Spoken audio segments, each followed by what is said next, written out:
It's the Sod Pod, brought to you by Grassland Agro. The Sod Pod.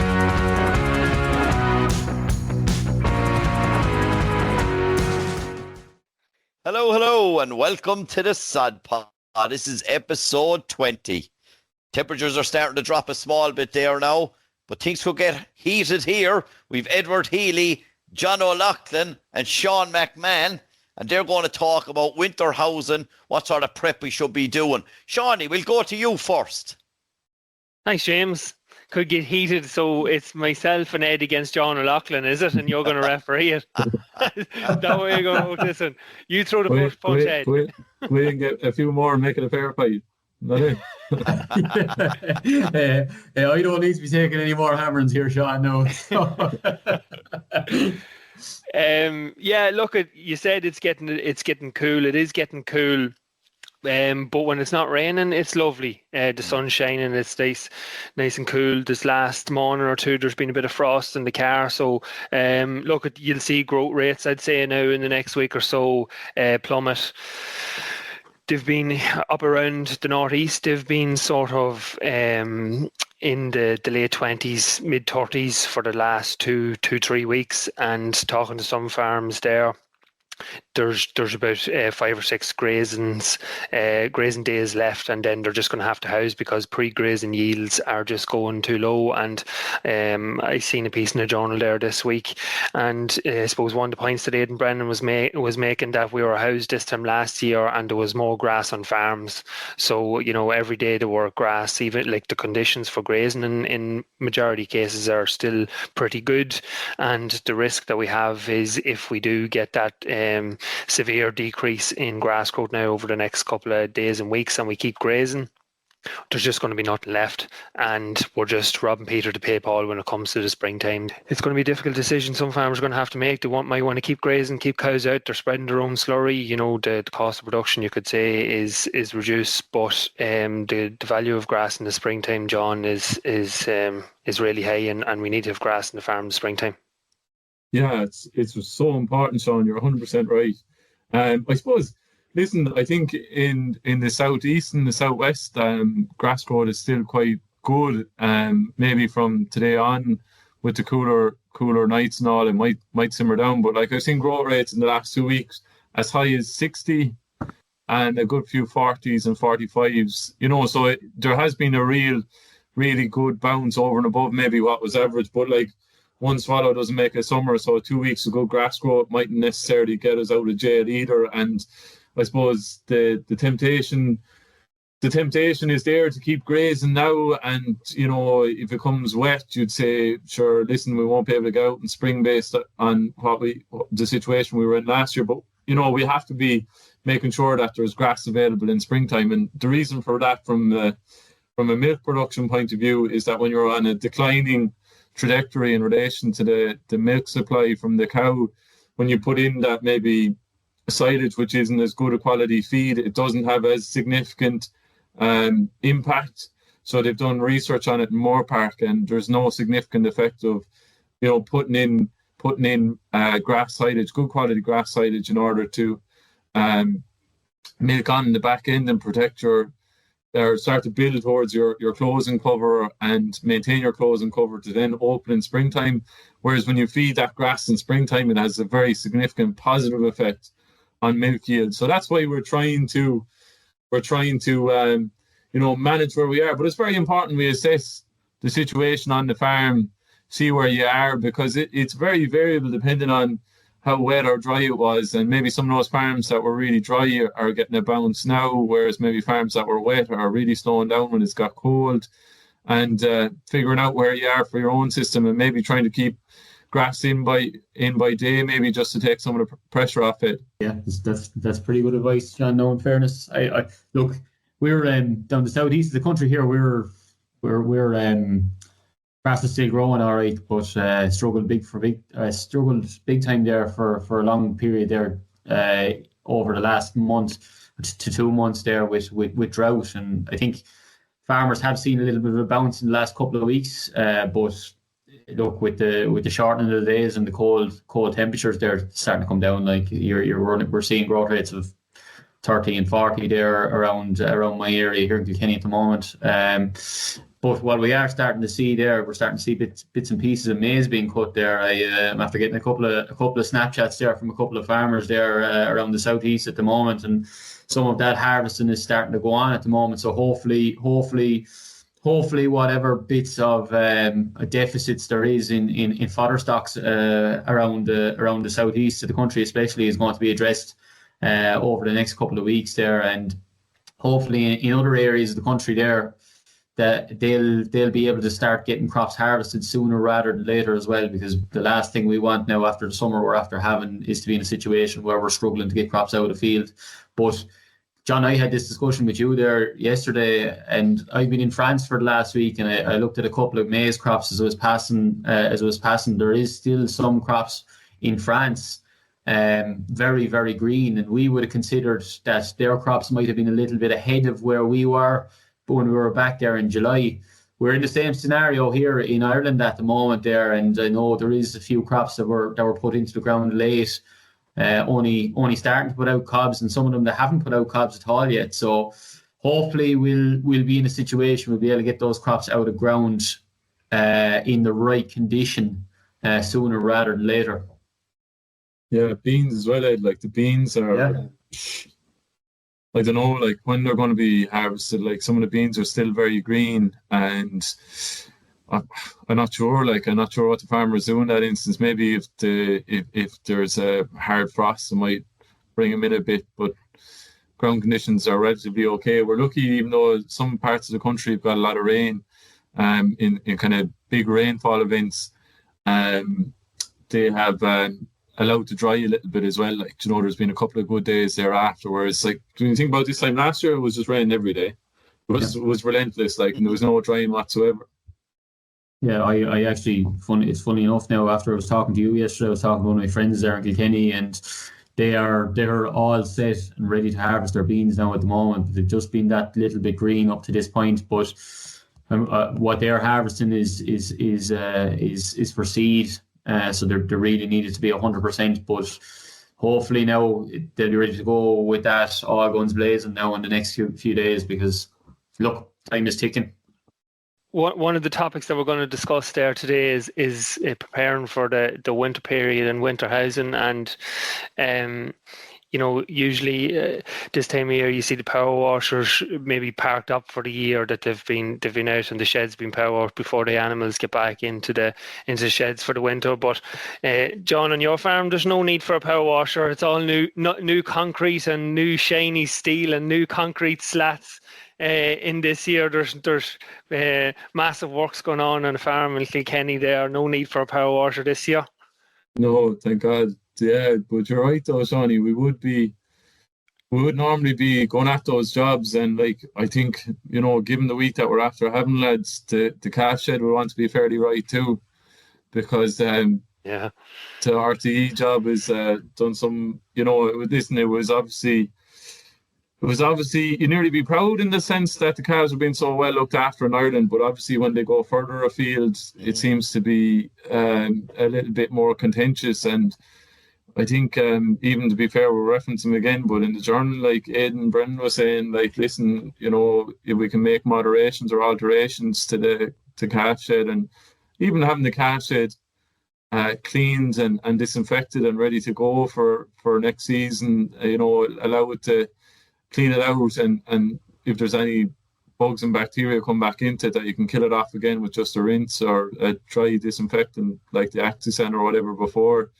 you start putting calves into it. In general though, like there's lots of simple things, and you're right, Sean, I'm seeing myself, like making sure that you have gutters not going into a tank, because like we're at the close period. Like we would be coming up to the close period this time last year, you know, and just thereabouts. But it's very important that you don't maybe run out of slurry storage. The deadline is coming quickly as well for the farmyard manure as well, and making sure that's done and dusted is going to be very important as well. Using that to the best of your ability. Like we were doing a lot of events there and saying maybe going with farmyard manure on headlands of silage fields and everything. Like, you know, it could be a good job to alleviate compaction. So making sure, listen, the slurry piece is done, the parlour washings, use them to the best of your ability. The dung, the deadline is coming and you see a lot of dung going at the moment, maybe back out onto maize ground if that's an option. If there's wheat going in after it or whatever, there could be an opportunity for that as well, or even a crop of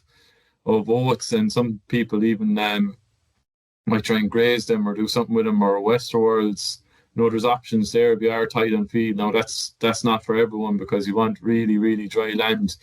Like talking about that maybe up around you, Shawnee, or at home in Clare is a different kettle of fish. Like, it's so alien, but down around Ed maybe it might be an option there. So, like, listen, there's plenty of things there we need to be getting ready, and I'd say, listen, making sure that you have the basics right there, just fixing up any sheds, any leaks, any gutters, any stuff like that is probably the starting point.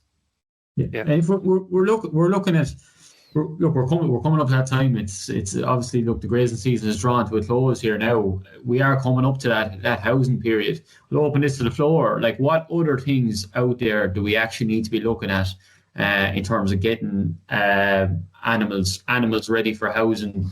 Whether it's the facilities or whether it's the actual animals themselves.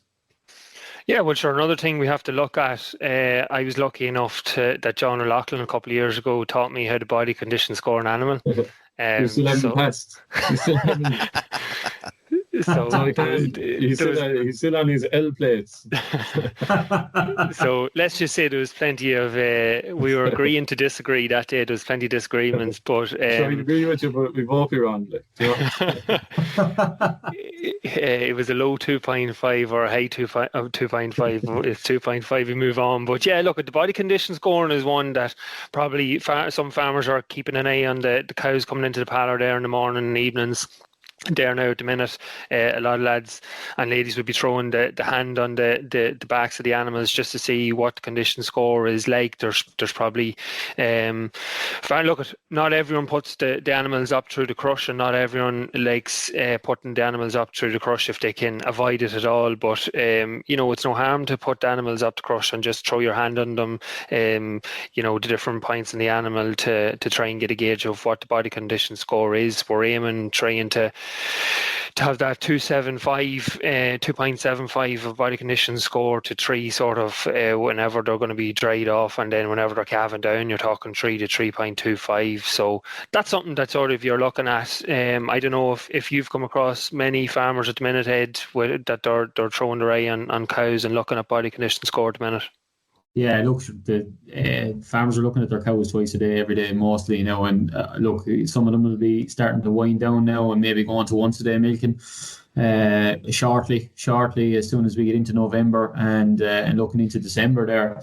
To be totally honest with you, I don't know a huge amount of them that run their hands along cows every day at the moment, but they're being done visually. They're being done visually almost every day and at least twice a day.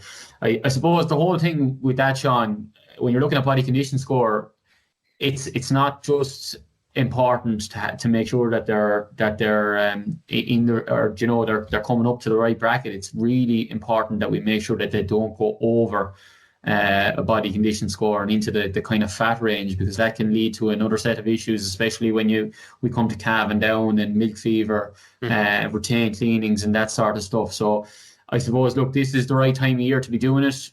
Try to make sure that every animal, even if you have to do it once or twice coming up to drying off, rub your hands along animals, get used to what you're doing, and try to put a score on everything. And it's very easy then to try and segregate animals, put them into different groups, and maybe feed them slightly differently depending on what their requirement is, depending on the body condition score that they have. But I suppose as part of that, like that kind of leads into another element of it, testing silage and that end. Look, there is lots and pluses and negative to it, but body condition scoring is something that is really important, Sean. One of the things, John, that I would have picked up on that you said whenever we were doing that day training session back a couple of years ago was that he's obviously a failure anyways. Well, there was two things. The first was, like, I suppose every farmer knows their own animal, and what depending on the type of cow that you have, from a distance, you could have maybe a cow that looks maybe a poor body condition score, but it could be the type of animal that's maybe it could be it could be an ideal body condition score depending on the breed of cow. So you have to sort of take the breed of cow and the type of cow into consideration, because if you had a big Holstein Friesian that was maybe scoring a 3, and then you had a Jersey Cross, the Jersey Cross might look a poor body condition score, but they actually might be the same. So that was one of the pointers. And the other one then, John, that you would have said is, it's grand doing the body condition scores and recording the scores, but you need to act on the results. You need to segregate out and put a plan in place for the animals that have maybe that wee bit more condition on that they should have, and then for the cohort of animals that are maybe underperforming, that there's a plan put in place for them. Yeah, 100%. Like, what to do it, it's actually quite easy. Like, and there's lots of, it's literally getting hands on, and you're rubbing the pins, the short ribs, and the ribs. Then, and you can look at in the case of you need to settle a score with a lad like myself and Shawnee had during a row. You can look at the spine then as well, which we had to call on a few times for a penalty shootout, Sean. But listen, the biggest thing at the moment, I would say, is that milk price is very good. So, like, there's probably going to be an attraction there to milking on, late on in the year. So, especially, I'm not 100% certain what milk price is going to be like in the spring of next year. So there might be an opportunity there to make a few pounds. So that's the reality. So that will influence whether people are tempted to go up to 13 times milking or once a day. Probably once a day might be very late on the time, but where it might be helpful, depending on the amount of feed that you have in the yard, especially for condition scoring now, is if you've done your scan, which a lot of farmers have done, is to maybe look at the empty cows and segregate them out. And listen, it has been a very challenging year. There's been some disappointing scans around. There could be a good few empty cows. If you had that in conjunction with a milk recording, and then you had the condition of the cow, you'd be very well informed whether you're going to let him send him off for a career change straight away, milk him on once a day, and try and fatten him as well, because they'll actually fatten in the parlour, which I can never understand this one until someone explains to me that when you have a cow in milk, she'll actually fatten quicker than if you dried her up and fed her the same feed. And the reason for that is because when she's in milk, she has a bigger dry matter intake capacity.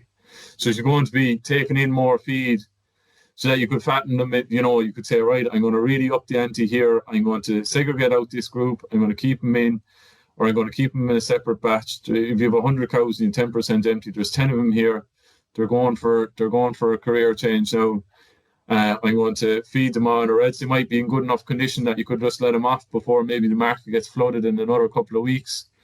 So that's kind of the decisions that you're trying to make there. There might be some cows that were voluntarily not bred as well, for different reasons, and they'll be shifting on as well. So that's very, very important. I think in conjunction to everything about the physical stuff, we need to be looking at, how much feed is in the yard, and then dictating our strategy in conjunction with the closing cover. Just another thing that's really important that you need to be looking at this time of year before housing is your IBR for younger stock. So that's a really important vaccine, plus or minus the other respiratory vaccines there as well. Like, chat to your vet is the best protocol there. The IBR before housing would be a big one. That's a real big challenge for cattle that are being housed. Then if you're going housing younger stock, you'd weigh them and see how they're performing, whether it's beef cattle or replacement heifers, split them up into different groups and decide on what size you have and how you're going to feed them and how much meal, etc. That'll be very important. You could be thinking about clipping their backs. Dosing, lice is usually a good idea, but when they're going in as well.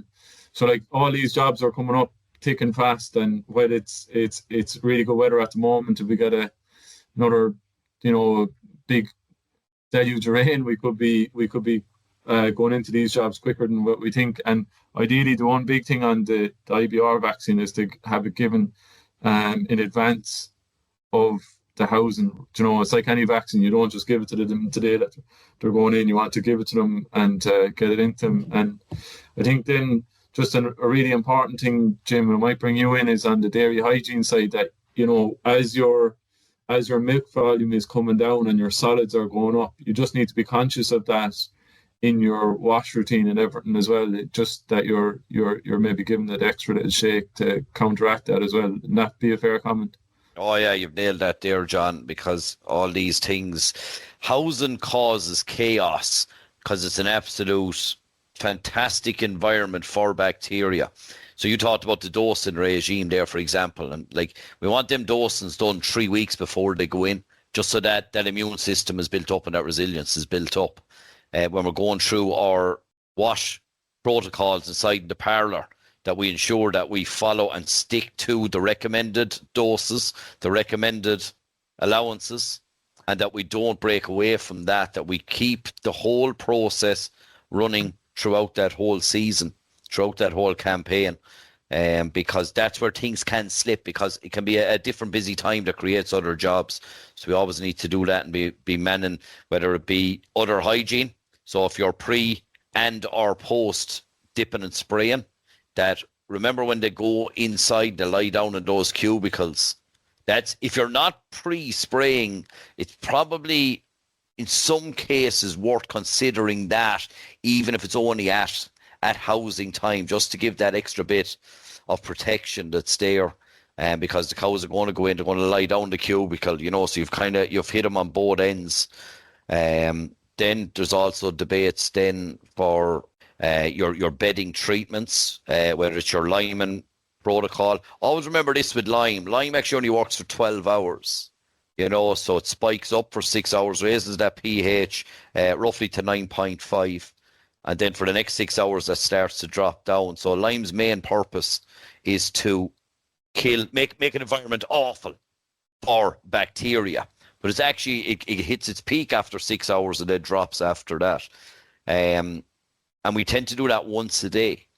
So that means there's 12 hours of no protection in that environment. Also, it's very harsh on the teeth condition. So that causes little chaps, these little dry marks, these little splits. Bacteria have a field day inside in it, you know. And that's grand. Cell count will give us indicators of what's going on, and checking out the teeth condition will give us indicators. But it's just, if you're using a product like Actisan, for example, with 72-hour kill, you have way less of an application rate, big drying properties on that, but it creates a different environment. It's way more favourable to the teeth condition because those others are lying down. Like, to be honest, they could be lying down for 14, 16 hours inside the cubicles, you know, direct contact with the bacteria minefield, which causes a lot of trouble as well. So they're all the pieces. Don't let them slack. So it can be a busy time. It can be a demoralising time, you know, that dark mornings, dark evenings, but just keeping the focus and keep driving on through that. That's the time of year that we really need to be. We really need to be on the ball as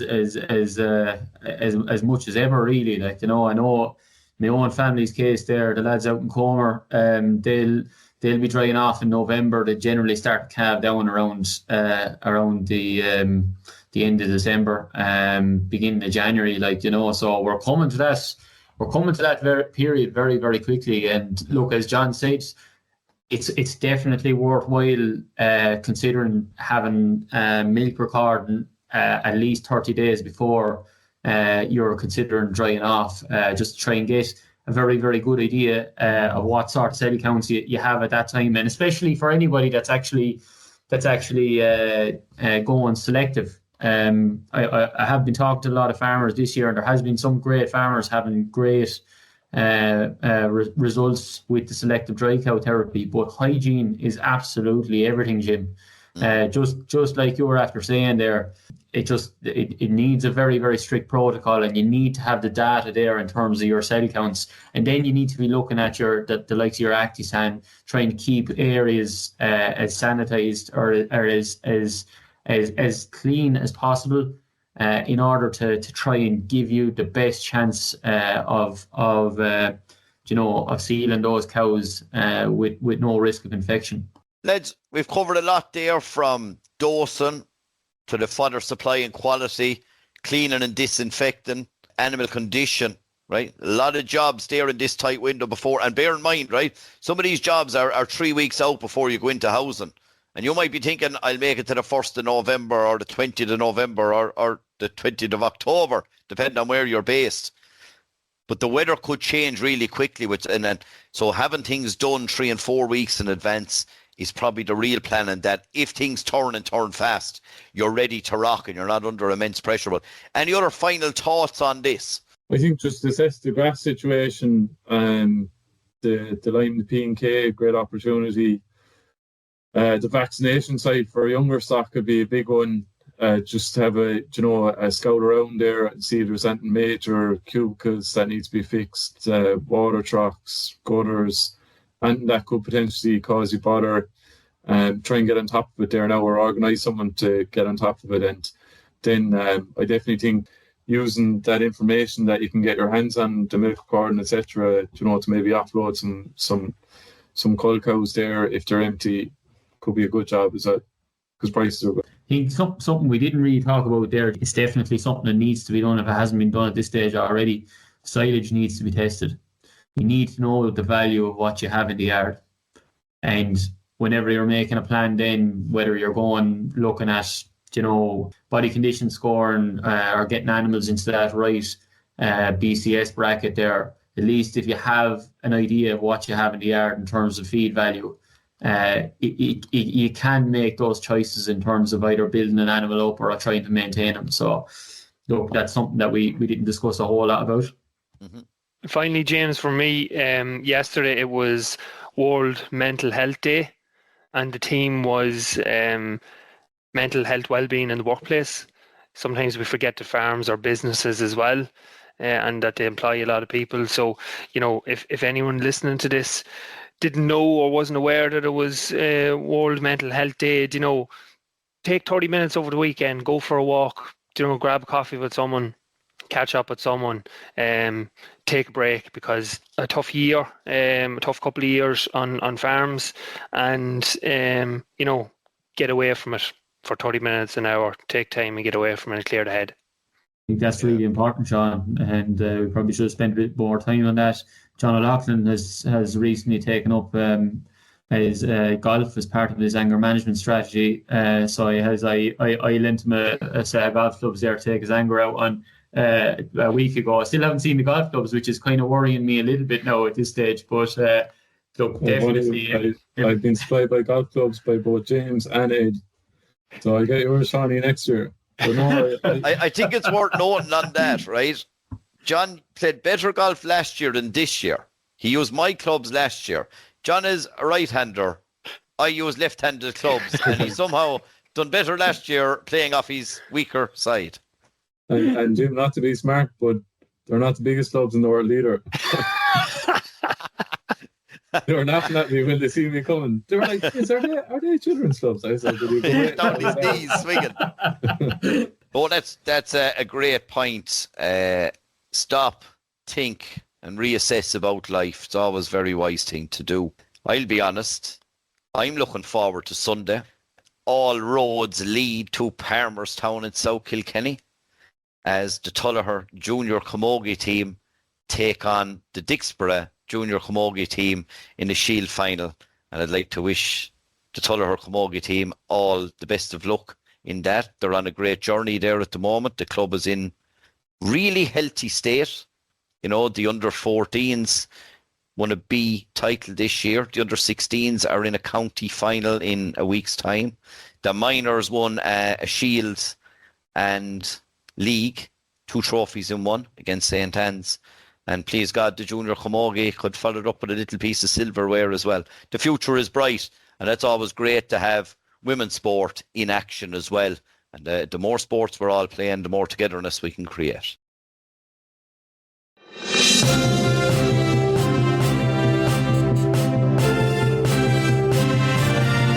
What's in the news?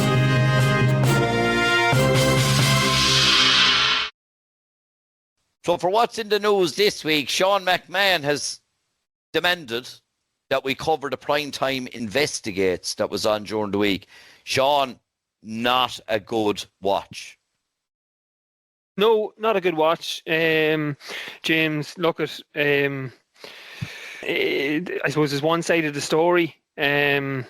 You know, in Ireland, there's a lot of really good farmers, and you know sometimes there's a couple of farmers who let the show down. But it's not nice to see that. I actually didn't get seeing most of it. I know John O'Loughlin has watched it twice, I think. So he might be able to give of more of an in-depth analysis on it. But look, at seeing anything like this, especially.